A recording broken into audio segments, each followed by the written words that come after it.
I see the next stage and its challenges require new government and political arrangements, taking into consideration the evolving situation in Gaza, national unity talks, the urgent need for a Palestinian consensus based on national foundations, and the extension of the authority of the government over the entire land of Palestine.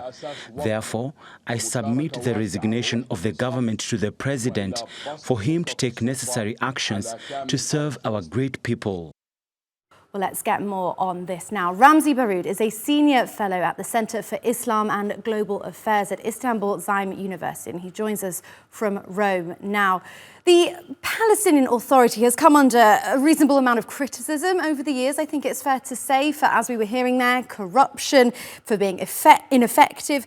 Will this shake-up be enough to restore confidence in them and give them credibility moving forward? First of all, thank you very much for having me.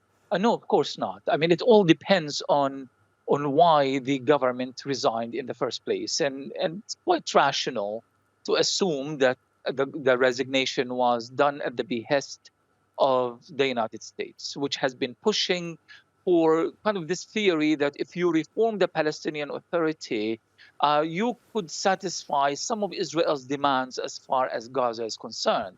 Well, the Netanyahu government has rejected that theory, arguing that no, Israel has to have complete security control over not just over Gaza, but over west of the Jordan River and all this. So this is all really done in a way that to create some sort of a middle ground between the Americans, Netanyahu, and Mahmoud Abbas. And I think Fatin has said it correctly, really, when she said, whether she said that wittingly, unwittingly, doesn't matter. She said, when Blinken came to Ramallah and gave an order, that's what she said, an order to Mahmoud Abbas that you need to reform your government. And that's it. That's exactly what it is. It was an order, and the order is being carried out. Will it have any impact? Of course not. Because no matter what they do, in order for them to breathe life in an authority that has no credibility among Palestinians, below the margins of error, really, then you're not going to change the outcomes in any possible way. It's just desperate attempts at regaining the initiatives, considering what has happened in Gaza since October 7th. So I guess two problems. Problem number one is credibility among Palestinian people, and you're saying that this shake-up might not change that. And problem number two is that Israel has previously said it won't accept any Palestinian Authority rule over Gaza after the war. And you're saying, is that right again, that this is unlikely to change that too?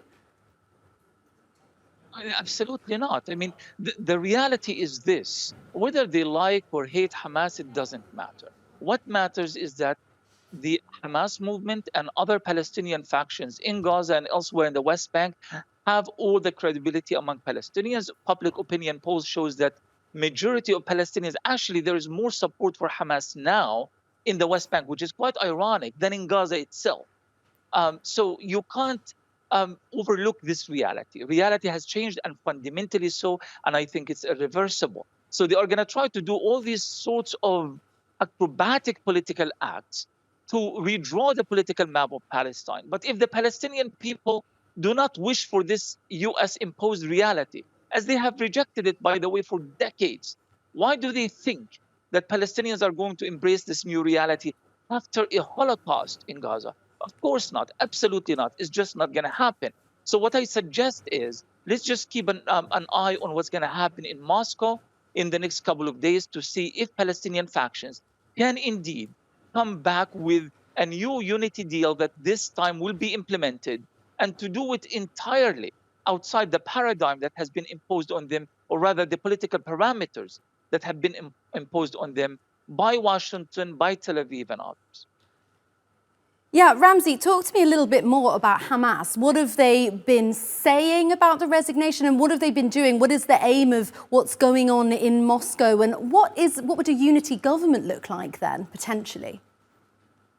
This is the ray of hope. I mean, the timing of this resignation, is it possible that Hamas said that they will not even engage in any kind of unity talks in Moscow? And by the way, they've been in Moscow before, repeatedly. Just the Abbas had received clear orders from Washington not to continue to validate Russia's political influence and clout in Palestine. But maybe this time is different. We really don't know. But indeed, if that was a precondition for Hamas, that we will not engage in national unity talks under these circumstances unless we start from the very beginning with a new technocratic government in Ramallah. So we are not dealing with Fatah-led government with factional agendas, with all this, this old baggage that has always been overshadowing the talks, whether in Cairo, in Mecca, in Doha, in Istanbul, in Moscow, and elsewhere. Then that could potentially be a positive thing. So it really all depends on what is going to happen next and what is the agenda that is going to matter to the Palestinians in Ramallah the most. The national agenda of the Palestinian people, with Gaza being a top priority, or the American agenda and the agenda of the so-called donor countries in Brussels and elsewhere.